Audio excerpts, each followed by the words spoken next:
Bismillahirrahmanirrahim. Welcome back to my YouTube channel. Today our topic is photosynthesis.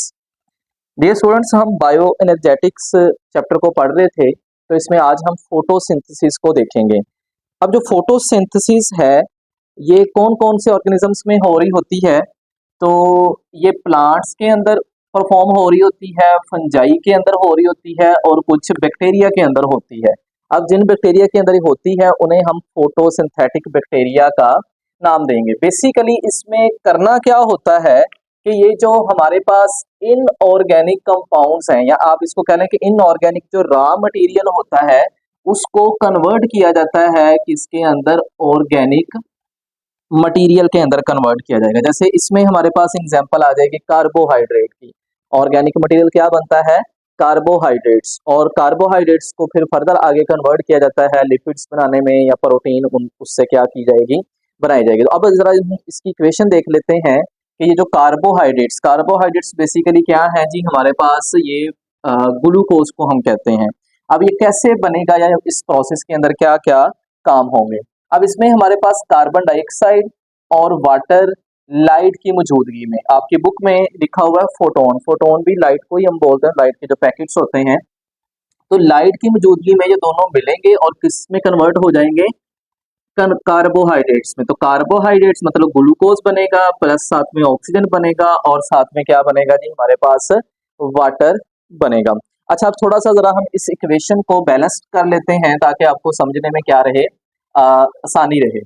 अभी यहाँ पर हमारे पास आ जाएगा 6 कार्बन डाइऑक्साइड, और इसी तरह से ये जो हमारे पास वाटर मॉलिक्यूल्स हैं ये 12 होंगे। अब अगर इधर से हम इसको देखें तो ये हमारे पास कार्बन कितने हैं? 6। तो इधर भी कार्बन कितने? 6, जिसका मतलब कार्बन हमारे पास पूरे हो गए। अब हम ऑक्सीजन की बात कर लेते हैं, तो 6 2 पर 12, और फिर ये वाले 12, टोटल हमारे पास कितने हो गए जी? 24 ऑक्सीजन। अब 6 ऑक्सीजन हमारे पास ये हो गए, और 6 ही यहाँ पर 6 2 पर 12, 12 और 6 कितने हो गए जी? 18। और इसी तरह से 6 ही हम इधर लगाएं तो 6 ये वाले डाल के कितने हो गए जी? 24। इस तरह से हमारे पास ऑक्सीजन पूरे हो गए। अब हम हाइड्रोजन को पूरा कर लेते हैं। तो हाइड्रोजन जो है ये 12 2s are 24। यहाँ इस तरफ रिएक्टेंट्स में कितने हैं? 24 हैं। इधर 12 ये हो गए और 12 ही ये हो गए, 6 2s are 12। तो ये हमारे पास 12 और ये 12 कितने हो गए? 24। इस तरह से ये हमारे पास इक्वेशन क्या हो गई? बैलेंस। अच्छा, अब इस सारे अमल में क्या होगा, एक काम और भी होना है, उसको मैं इधर एक्स्ट्रा इधर लिख लेता हूँ। वो ये कि इस सारे अमल में आपके पास क्या प्रोड्यूस होगा? एटीपी। बेसिकली ये जो सारे का सारा रिएक्शन करवाया जा रहा है, वो क्या किया जा रहा है? इस काम के लिए किया जा रहा होता है। तो नो डाउट उसमें ऑक्सीजन भी बड़ी फायदेमंद चीज है, और फूड या ग्लूकोज या कार्बोहाइड्रेट्स जिसे हम नाम देते हैं वो भी इसमें बनेंगे। अच्छा, बहरहाल नेक्स्ट जी हमारे पास आ जाएगा इसका मैकेनिज्म ऑफ फोटोसिंथेसिस। अब फोटोसिंथेसिस का मैकेनिज्म क्या, मतलब फोटोसिंथेसिस होती कैसे है? अब फोटोसिंथेसिस को हम 2 स्टेप के अंदर डिवाइड कर लेते हैं। एक हमारे पास आ जाएगा लाइट रिएक्शन, और दूसरा हमारे पास आ जाएगा डार्क रिएक्शन। तो लाइट रिएक्शन में डियर स्टूडेंट्स हमारे पास क्या काम होगा? लाइट रिएक्शन सबसे पहले तो हमें पता होना चाहिए होती कहाँ पर है। ये मैंने इधर क्लोरोप्लास्ट बनाया है, और क्लोरोप्लास्ट के अंदर ये ग्रेना है, और ग्रेना किस चीज से मिलकर बने होते हैं? थैलाकॉइड से, और थैलाकॉइड के अंदर क्या होता है?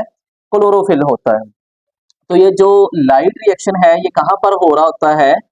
थैलाकॉइड्स के अंदर हो रहा होता है, और थैलाकॉइड में कहाँ पर हो रहा होगा?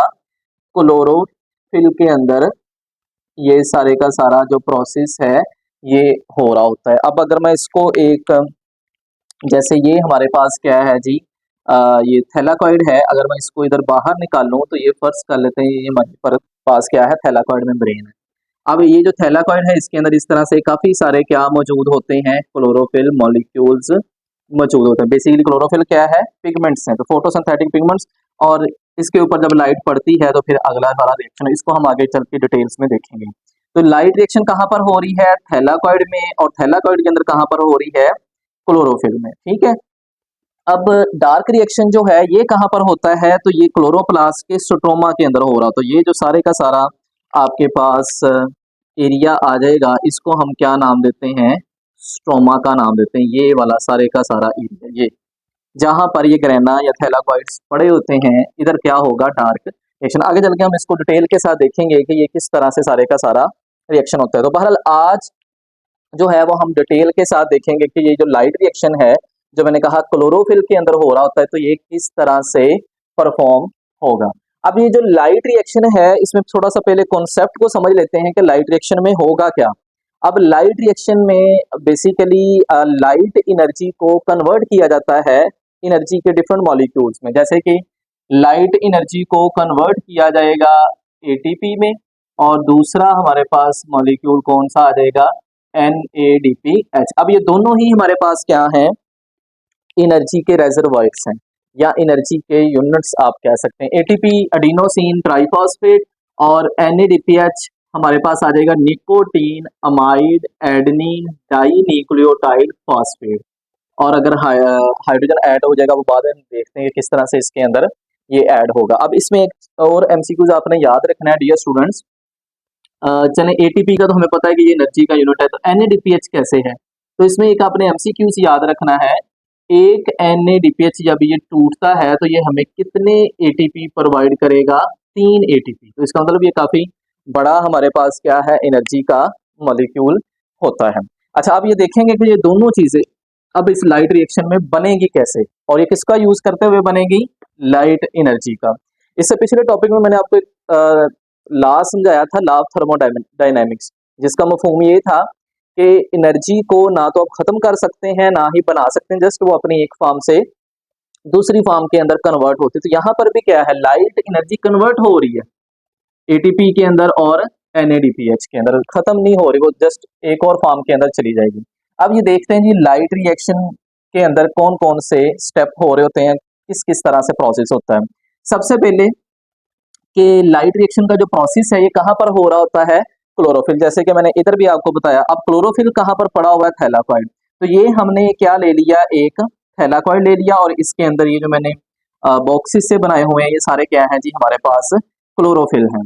अब जब लाइट आके पड़ती है, सूरज की लाइट आके इस क्लोरोफिल या थैलाकॉइड के ऊपर आके पड़ती है, तो यहाँ पर क्या होगा, इलेक्ट्रॉन प्रोड्यूस होते हैं। अब यहाँ पर क्या होगा, जब क्लोरोफिल के ऊपर आके लाइट, या आप इस तरह से भी कह सकते हैं, क्लोरोफिल जब लाइट को अब्जॉर्ब करेगा तो ये हमें क्या प्रोड्यूस करवाएगा या क्या बना के देगा, इलेक्ट्रॉन। अब डियर स्टूडेंट्स, हमने ये समझना है कि ये इलेक्ट्रॉन कैसे बने। तो इसको समझने के लिए कि ये जो क्लोरोफिल के मॉलिक्यूल्स हैं, ये जो थैलाकॉइड है, इसके अंदर क्या मौजूद होता है, वाटर के मॉलिक्यूल्स मौजूद होते हैं। जब लाइट आके वाटर के मॉलिक्यूल्स के ऊपर पड़ती है तो यहाँ पर एक प्रोसेस होता है, और इस प्रोसेस को हम क्या नाम देते हैं, हाइड्रोलिसिस का नाम देंगे। हाइड्रोलिसिस डियर स्टूडेंट्स क्या होता है, पानी का टूटना या वाटर मॉलिक्यूल्स का क्या हो जाना, break down. Hydro mean water, lysis mean split हो जाना, ब्रेक डाउन हो जाना। अब यहाँ पर पानी के जो मॉलिक्यूल्स है ना, वो ब्रेक डाउन हो गए। ये फर्ज करें जी हमारे पास एक पानी का मॉलिक्यूल है, तो जब इसके ऊपर लाइट आके पड़ी, इसको मैं चाहें तो आप इस तरह से भी इसको दिखा सकते हैं। जब लाइट पड़ी तो ये किसके अंदर ब्रेक डाउन हो गया, 2 हाइड्रोजन आयन और एक हमारे पास क्या आ गया, ऑक्सीजन का मॉलिक्यूल आ गया। इसको हम 1/2 मतलब हाफ, क्योंकि मैंने O2 लिखा हुआ, यहाँ पर सिंगल हो गया। अच्छा, अब ये जी हमारे पास क्या आ गया, 2 हाइड्रोजन आयंस के अंदर टूट गया, और साथ में क्या बन गया जी, एक ऑक्सीजन का हमारे पास मॉलिक्यूल बना। अब जब ये दोनों टूटे हैं, आपने पीछे पढ़ा था कि कैटाबॉलिज्म के प्रोसेस के अंदर क्या होता है, जब किसी चीज को तोड़ा जाए तो एनर्जी क्या होगी, खारिज। तो ये जो एनर्जी है ये किस फॉर्म में यहाँ पर खारिज होगी, इलेक्ट्रॉन की फॉर्म में। अब ये इलेक्ट्रॉन लाइट की मौजूदगी में एक्साइटेड होंगे, और एक्साइट होकर किधर चले जाएंगे, ऊपर चलेंगे, और किसके पास चले जाएंगे, इलेक्ट्रॉन ट्रांसपोर्ट चेन के पास जाएंगे। तो ये जी हमारे पास क्या आ गया, इलेक्ट्रॉन ट्रांसपोर्ट चेन आ गई। इसको हम ETC स्टैंड फॉर। अच्छा, अब ये इलेक्ट्रॉन ट्रांसपोर्ट चेन के पास चले गए 2 इलेक्ट्रॉन, और जाते जाते ये क्या करेंगे, रास्ते में हमें ATP भी बनवा के देंगे। तो यहाँ पर हमारे पास क्या बनेगा, ATP। अब क्योंकि इन्होंने ATP बना दिया, शुरू मैंने कहा कि एनर्जी है, तो इलेक्ट्रॉन्स ने जब मूव करते हुए ATP बनाया तो इसकी अपनी एनर्जी क्या होना शुरू हो गई, डाउन होना शुरू हो गई। इसलिए ये दोबारा से ये आप इसको इस तरह से भी ले सकते हैं कि ये ऊपर को जा रहा है तो इसकी एनर्जी ज्यादा है, और ये नीचे को आ रहा है तो इसकी एनर्जी क्या हो गई है, कम। अब ये एनर्जी कम क्यों हुई, क्योंकि रास्ते में इसने क्या बनवाया है, एटीपी बनवाया, तो एटीपी जब बनेगा तो इसमें से एनर्जी निकल गई और ये खुद दोबारा किस में चला जाएगा, ये एक और क्लोरोफिल के पास चला जाएगा, यहाँ आप कह लेंगे थैलाकॉइड मेम्ब्रेन के पास चला जाएगा। अब यहाँ पर दोबारा से सूरज, क्योंकि सारे थैलाकॉइड मेम्ब्रेन के ऊपर लाइट पड़ रही होती है, तो जब इसके ऊपर लाइट की एनर्जी पड़ती है तो वो एनर्जी दोबारा से इसे एक्साइट करेगी और ये जो दो इलेक्ट्रॉन हैं दोबारा से इलेक्ट्रॉन ट्रांसपोर्ट चेन में ऊपर को चले जाएंगे और इनकी एनर्जी क्या हो जाएगी, ज्यादा। अब ये जो दो इलेक्ट्रॉन हैं ये क्या करेंगे, यहाँ पर एक मॉलिक्यूल होता है NADP, तो इसकी क्या की जाएगी, रिडक्शन की जाएगी। तो यहाँ पर एक एंजाइम मौजूद होता है NADP रिडक्टेज, बहरहाल याद करने की जरूरत नहीं क्योंकि बुक में वो मेंशन नहीं है, मैं जस्ट वैसे आपको बता रहा हूँ कि NADP जो है क्या करेगा, ये वाले जो दो हमारे पास हाइड्रोजन आयंस थे जिन्होंने अपने इलेक्ट्रॉन दे दिए थे और इनके ऊपर क्या आ गया था, पॉजिटिव चार्ज आ जाएगा, तो अब ये इनको पकड़ेगा और इस तरह से होता हुआ ये किसके पास इधर लेके इन्हें आ जाएगा, NADP के पास। अब ये इलेक्ट्रॉन इस NADP के साथ हाइड्रोजन को क्या करेगा, बाइंड करेगा। इसको मैं प्लस का साइन डाल देता हूँ, ये हाइड्रोजन आयन के साथ बाइंड किया और हमारे पास इधर क्या बन जाएगा, NADPH अब बन जाएगा। अब ये जो हमने शुरू में बात की थी कि NADPH भी बेसिकली क्या है, एनर्जी का यूनिट है, तो इससे भी हमें एनर्जी या ATP हासिल होगा। तो इस तरह से ही हमारे पास एनर्जी बन गई, इधर ATP की फॉर्म में भी बन गई और दूसरी हमारे पास किस फॉर्म में बन गई, NADPH की फॉर्म में बनी। जैसे मैंने शुरू में बात की थी कि इस सारे अमल में बेसिकली क्या हो रहा होता है, हमें ATP हासिल हो रही होती है NADPH की फॉर्म में या ATP की फॉर्म में। तो इस सारे रिएक्शन को हम क्या नाम देते हैं, लाइट रिएक्शन का नाम देंगे। अच्छा, अब इधर जो स्टेप हमने लिखे हुए हैं इसको भी जरा देखें। सबसे पहले स्टेप में क्या होगा कि जो क्लोरोफिल थे जब वो लाइट को अब्जॉर्ब करेंगे तो वो क्या प्रोड्यूस करवाएंगे, मतलब पानी की ब्रेकडाउन करवाने के ऊपर दो इलेक्ट्रॉन प्रोड्यूस करेंगे। अब ये जो दो इलेक्ट्रॉन हैं ये आगे किधर जाएंगे, ये जो इलेक्ट्रॉन है ये आगे इलेक्ट्रॉन ट्रांसपोर्ट चेन के पास जाएंगे और इलेक्ट्रॉन ट्रांसपोर्ट चेन के ऊपर से गुजरते हुए ये क्या प्रोड्यूस करेंगे, ATP को प्रोड्यूस करेंगे। ये हमने इधर देख लिया। फिर तीसरा स्टेप इधर बुक में उसने तीसरे नंबर पे लिखा है, इसलिए मैंने भी इसको तीसरे नंबर पे लिखा, हालांकि ये मैंने आपको पहले समझा दिया है कि वाटर का मॉलिक्यूल जो है ये ब्रेक डाउन करेगा और हमारे पास क्या बन जाएंगे जी, दो हाइड्रोजन के आयंस और साथ में एक ऑक्सीजन का मॉलिक्यूल और प्लस ये जो हाइड्रोजन आयंस क्यों कैसे बने, क्योंकि उन्होंने अपने इलेक्ट्रॉन को क्या कर दिया है, और यही जो दो इलेक्ट्रॉन है यही वाले हैं जो कि इलेक्ट्रॉन ट्रांसपोर्ट चेन का हिस्सा बनेंगे और रास्ते में क्या बनाएंगे, ATP को बनाएंगे। अच्छा, फिर यही जो आपके इलेक्ट्रॉन हैं दोबारा एक्साइट होके जब इधर इलेक्ट्रॉन ट्रांसपोर्ट चेन के ऊपर आएंगे तो ये NADP के साथ ला के किसको बाइंड करेंगे, इस वाले हाइड्रोजन आयंस को बाइंड करेंगे। तो और आपके पास यहाँ पर एक और एनर्जी का यूनिट बन जाएगा जिसको हम क्या नाम देते हैं, NADPH या NADPH2 भी आप इसको कह सकते हैं, किसी जगह पर आप इसे NADH2 पढ़ेंगे। तो ये चीज हमारे पास क्या बनते हैं, इधर यूनिट्स बनते हैं। तो मैंने काफी आसान करके आपको ये समझाने की कोशिश की है और कोशिश की है कि जो बुक के ऊपर चीजें मेंशन है बस वही आपको बताई जाए, ज्यादा एक्स्ट्रा ना बताई जाए, उसमें भी कंफ्यूज हो जाते हैं कुछ स्टूडेंट्स। तो उम्मीद है कि आपको आज के टॉपिक की समझ आई होगी।